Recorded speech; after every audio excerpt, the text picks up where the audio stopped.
शुभवासनानां कर्तुं निषेधमुरुधा भगवत्स्वरूपे निर्बीज सांख्यमतयोगसुयुक्तिभाजम् त्वां भक्तिधर्मतनयं शरणं प्रपद्ये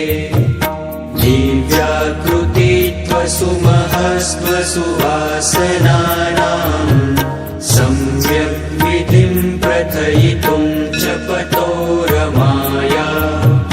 सालम्ब सांख्यपथयोगसुयुक्तिभाजां त्वां भक्तिधर्मतनयं शरणं प्रपद्ये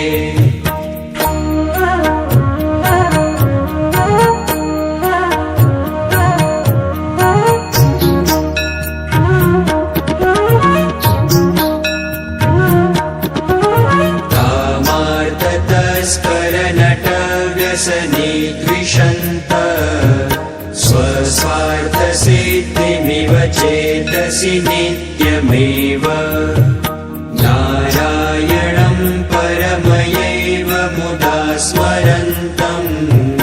त्वां भक्तिधर्मतनयं शरणं प्रपद्ये साध्वी चकोरशलभास्तिमिकाल